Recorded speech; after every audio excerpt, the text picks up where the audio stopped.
študent sociologije. Me v bistvu zanima, tisto, kar ste prej izjavili, gospod Kramberg, glede na to, da pač treba se bati populizma, ker hitro tudi, hitro pač pripomore k diktaturi. Če tako na hitro revidiramo pač dosedanje ukrepe trenutne vlade z domnevno levo-sredinsko pozicijo, lahko hitro ugotovimo, da ta vlada je sui generis vsaj glede ene stvari. V bistvu pri svojih javnih izrekih nagovori niti kanček demagogije ne uporablja, primerjavi seveda s prejšnjimi koalicijami. Tako da, v bistvu moje vprašanje bi se kako glasilo to, a je v bistvu populizem res tista pot, ki vodi v diktaturo, ali je mogoče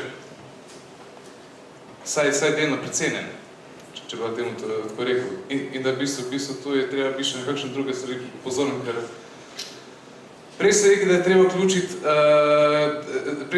treba vključiti v politiko anarhiste, trg, ženske in tujce. Jaz se bojim, glede na to, da so nekateri moji kolegi prej govorili na prejšnjem debati o zvisne, jaz se bojim, da če bomo mi uvajali trg, ne bo čez nekaj let število udeležencev znatno nižje, kot je dan danes. Hvala. Če bi nadaljeval po vaše, bi to rekel, če bomo prepuščali anarhiste v naše dogovore in konsenze, bo zadeva hitro stagnirala, ker bo porušila naše dozdajšnje dogovore. Če se bomo preveč ukvarjali s trgom, nam lahko pade socialna država. To so vse navidezne dikotomije. V resnici, zakaj moramo prepustiti anarhiste? Zaradi tega, ker so skupine ljudi izločene iz dogovorne politike in njihovo delovanje, ki ne prisega na stare obrazce dogovarjanja, in reprezentativnosti, je v bistvu videti anarhično z oblastnih pozicij. Anarhisti so vsi tisti, ki so izključeni, pa bi želeli imeti predstavništvo, pa ga nekako ne dosežejo. Tako kot recimo, kadar naredijo Svet RTV, rečejo, naredili bomo predstavnike pomembnih skupin v Sloveniji. Pa se vedno iste skupine not znajdejo, eni se razprašajo, kako se pa tja not pride. Noben ne ve. Zakaj rečem, bojimo se trga? Res se bojimo trga. Namreč, trg je mehanizem, ki rešuje propadle kolektivne dogovore. In nastal je zaradi tega, ker so proizvajalne sile za delati, recimo, kruh premočne in naredijo toliko kruha, da je bila Severna Italija, pa Slovenijo, pa še del bivše Jugoslavije, ena tovarna v mino testo založila. Toliko močne so kapacitete, vsi si obupno iščejo tržišče. In če mi zanikamo trg, zanikamo razvoj tehnoloških platform. Tehnološke platforme so tu. Moramo se spopasti z njimi. Jaz hočem reči, tako kot je rekel Bučar, miru v Bosni ni bilo, dokler nista bili obe strani dovolj oboroženi. Če bomo mi samo bali se trga, ne bomo pa razumeli, kako deluje, pa zakaj deluje, potem bomo izgubili. Mi moramo imeti na trgu svoje igralce, potem lahko računamo na premirje, drugače smo poraženi. Isto tujci. A bomo pa zdaj na meji spraševali, a imaš ti tam ravno pripričanje, da piješ v Slovenijo, da kupiš v Prekmurju tisto vino, a ja, mi pa v Londonu lahko kupimo, ja, ampak vi ste bolj razviti, se veš, mi se bojimo, tako naprej. Bla, bla, bla. Tujce je treba sprejeti, da pridejo sem, pa tja švigajo, kupujejo zemljo, pijejo našo vodo, se zaljubijo naše ženske ali pa moške. In mi se pa takih placa, lahko da že sprašujemo, a lahko govorimo angleško, da bomo preživeli, ker nas kao zavirajo tisto, mislim, zapleteni so tej sistemi, kako v bistvu preživeti v našem svetu. Če bomo štartali samo z pravicami, ki smo jih delali, ko smo se postavljali na suvereni način, bomo v tej globalizaciji vse zgodili. Res. Moje izvajanja so provokativne. Hočem pa opozoriti na to, da če bomo ven iz omar rekli staro logiko, bomo rekli, včasih je bilo boljš, da smo bili mlajši. In zdaj, ker smo malo pozabili na to, je prišel kapitalizem, dajmo spet iz omare staro logiko, bo pa še enkrat pomagali. Ne bo. Moramo novo logiko obrati, se moramo v bistvu tudi mi prilagajati. Se cela naša vodstva politična prilagajajo. Kaj pa mislite, tule na televiziji nastopi pa reče, kak frajer sem tole pa tole bom bo sporočil, ne? Ko je pa zadnji v dvorani pa ga sreča predstavnike Evropske skupnosti ali pa OECD ali pa Varnostnega sveta, da mu samo kaže, vi boste to pa to naredili. Vse nič ne odloča. Se pravi, naša elita se že prilagaja, če hoče preživeti, ne? Nam pa kaže obraz, kot da smo suvereni, mi pa vidimo to dvojno igro, ki ne more več za nas narediti in potem smo razočarani. Tako da zadeva je precej zapletena. Pa še min grede, ne pričakujem od mene vseh možnih odgovorov, ampak enega pa imam, ki se mi zdi duhovit. Če bi res imeli elito, ne, bi imeli tudi dvor. Ker elita se potem loči, da ima dvor. To pomeni, da če hočete predstavnika elite obiskati, mora biti tam neka ovira, preden prijete do tega glavnega. A opazite, da je kakšna ovira, preden hoče do koga priti? Pred enim letom je bilo neskončno ovir. Tam, kjer se ovire, nastaja dvor in tisti hočejo biti elita. Ampak v tistem smislu, ki ga intelektualci sovražimo, dvorna elita. Intelektualci namreč nismo nič drugega kot obupen poskus, da bi na dvore te elite zašel duh razuma. Ampak, ko nas oni opazijo, pa naše nebogljene poskuse, da bi razumeli, zakaj gre v svetu moči, nas v bistvu lahko izkoristijo samo kot dvorne norce. Da bi mi postali, tako kot Platon pravi, vodili državo, to so iluzije. Ne vem, koliko imate vi uspeha v prodoru racionalnega razmišljanja v svetu moči. Moji poskusi se mi zdi, da so minimalistični. Toliko so mi dovoljali, da sem se lahko pripisal na tisti del, ki so ga oni dali v predali. Tone, če smem, bi lahko odgovoril glede ene točke, in sicer dvor ni tukaj. Dvor je virtualni in ni lokaliziran.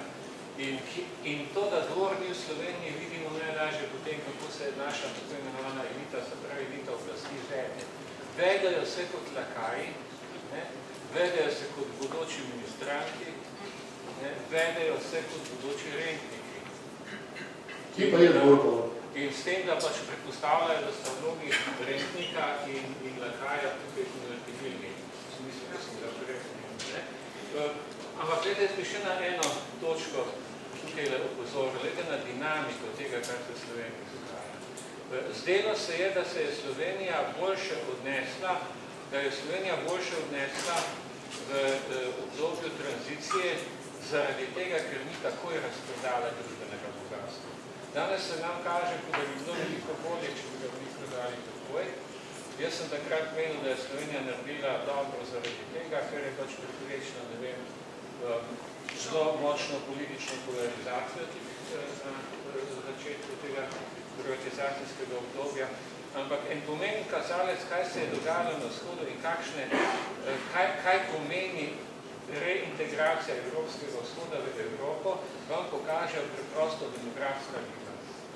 Deželi, kot sta Estonija ali pa Litva, sta v primerjavi s letom 1991 izgubili petino ali skoraj četrtino svojega prebivalstva. Kam so vsi ljudje šli?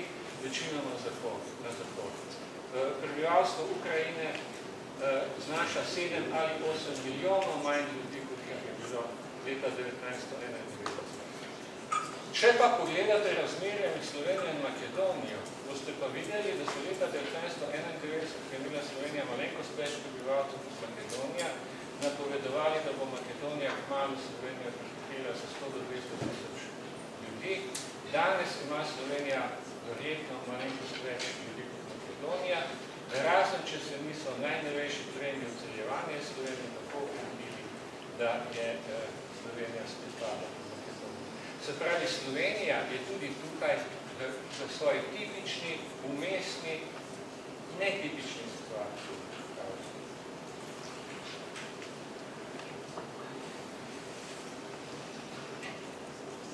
Maja Šumi. A sem jaz prav razumela, da je pri nas prišlo do nekega konsenzusa za nekakšen kapitalizem in me prosim zanima, kdaj naj bi bilo do tega konsenzusa prišlo, ali kakšen referendum, ali kaj in na kateri ravni naj bi bilo do njega prišlo, kajti potem moram reči, da sem ga v celoti zgrešila.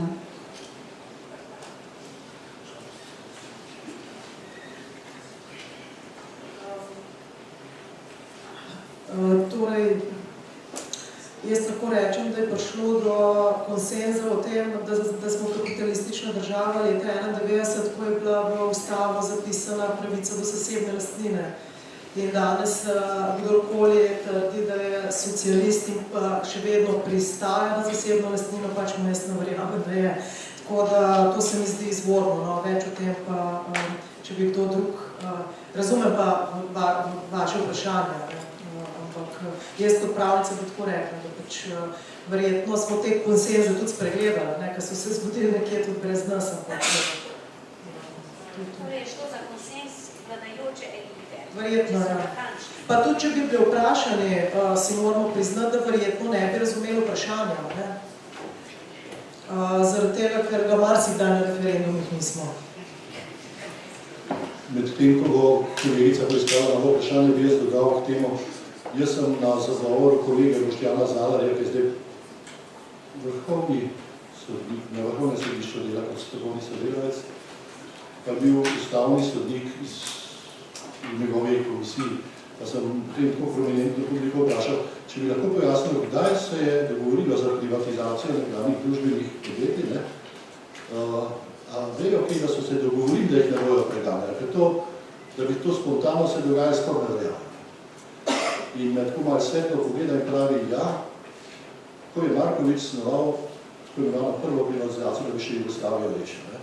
So bili sklicani direktorji preko tiste druščine, kjer so zunanje trgovinske registracije podeljevali za to, da so se z devizami, pa ne devizami, pa bolj prominentni direktorji. So jih sklicani pa so rekli, takole je, zdaj bomo šli v privatno lastnino. Verjetno boste delali vodna podjetja. Pridobite vsa potrebna soglasja delavskega sveta, pa vas ne bomo preganjali. To je bilo vse.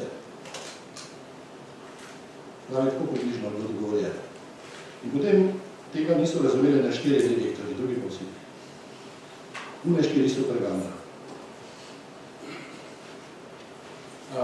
Ja, Klara Boštajner, jaz bi rad pač odgovoril na tisto vprašanje, poskušal odgovoriti na tisto vprašanje, kar se tiče politizacije ljudi.